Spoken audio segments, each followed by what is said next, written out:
Yes, this is Mr. White, Mr. Johnson. and today we're going to talk about Newton's second law and how it relates to car safety.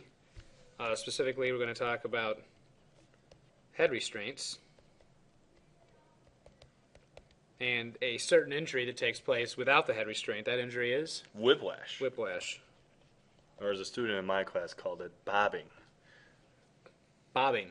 Bobbing. Never heard it called bobbing. So we're going to focus on the physics of this particular injury and why the head restraint is in place and the history of it a little bit. But first I want to start with the second law. So Mr. Johnson, do you recall what Newton's second law is? That has to do with force equaling the mass times acceleration. Yeah. And so when we start talking about forces, the force involved in a car crash, would you quantify that as a big or a small thing? I would think it is a big thing. Big thing.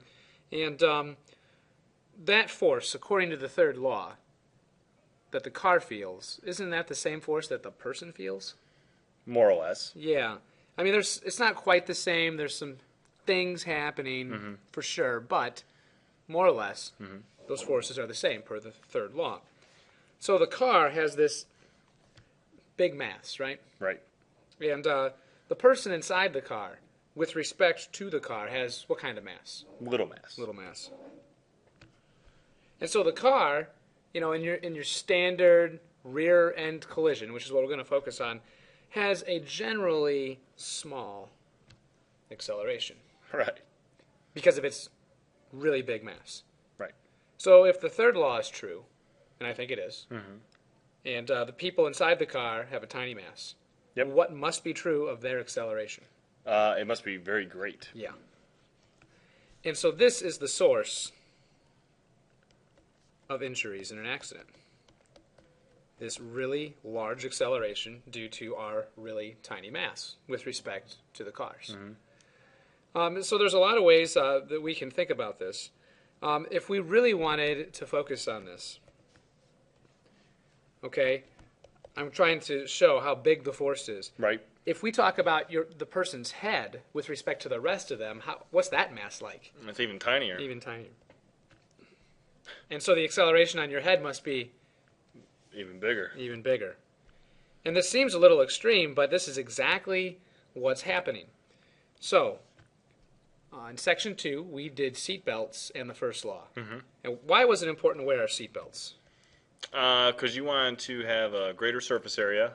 You want to be restrained, so even though the force is happening, you're not going as far forward. Right. When you are wearing your seat belts, assume driving, lap belt, shoulder belt, what is being restrained? Your torso, Okay. and probably I guess you would be your pelvic area. Okay. But not your head. Well, no, I don't think so. No, your head's not attached to the seat belt. No. So the seatbelt grabs your torso and stops your torso. What happens to your head? Well, it gets like a bobbing effect. Yeah, a bobbing effect. Yeah, a whiplash thing, right? So your head keeps going forward, okay, due to this large car crash force with its tiny mass and this huge acceleration. Right. Now, eventually, the muscles in your neck and the tendons and the joints and your vertebrae catch your head. Right. Okay, ouch. And it propels it backwards, which would seem like a good thing. Except it's not a good thing unless your car seat is in the proper position, generally upright, and the head restraint is located behind that little knob on the back of your head. Right. If the head restraint is anywhere else, okay, you are going to get the whiplash injury. The problem is you rock all the way forward with your head, so it just keeps going. That's a terrible drawing, even by my standards. So you move forward, your head just keeps going. Right. Your body, due to the seatbelt, is going to be pulled back. Your head still doesn't want to go backwards. And then eventually when it does, it comes back to where it should be, and then finally it goes too far back. And that is not an exaggeration of what your neck does.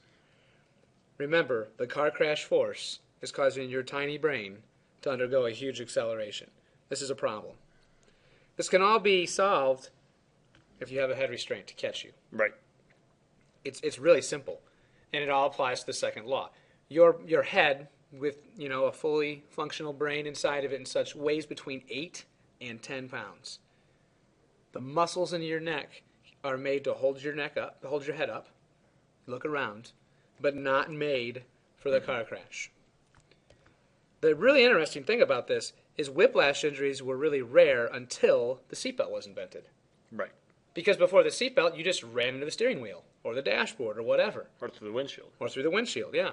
And so then, as seatbelts get invented, now you're being stopped, good thing, but now your head has no protection, no head restraint, bad thing.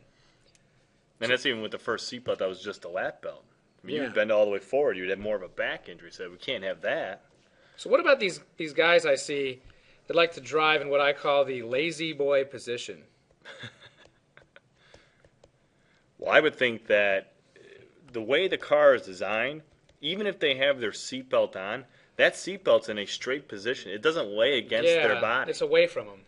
So in other words, they're actually snapping a lot more forward with greater force to that belt, and then the snap back on their head. It's even farther. Well, I mean, it's going to make their crooked hat straight. It might. That's funny. And the head restraint won't even be in position to catch them. No.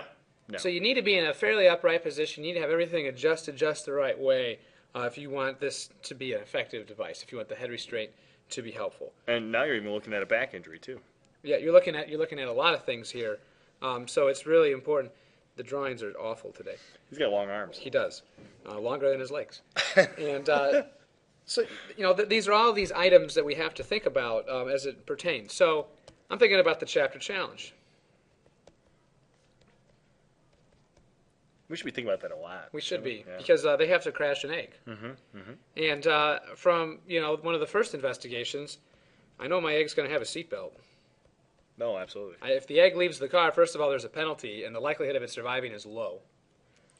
There's going to be some sort of cushion device to catch the egg, kind of like an airbag. Did we do a Yeah, we might have done investigate something. on that? The messy one. And then there's going to be some sort of back or backwards support. It's really important. Because I saw some physics egg crashes, and I saw really great front protection, but then all that catching in the front caused it to pop out backwards. I saw a great back support with not enough front support, and it squirted out of the front. I saw where there was no support over the top, and so when the car rolled off the track, I saw the egg get smashed. These are three, and we've done these investigations, three great ideas that need to be incorporated. And we're going to discover more of these ideas as we get through the chapter. So I think that covers the second law and the whiplash injury. Do we miss anything? No. I don't think so. All right, so wrapping things up and signing off, this is Mr. White. Mr. Johnson.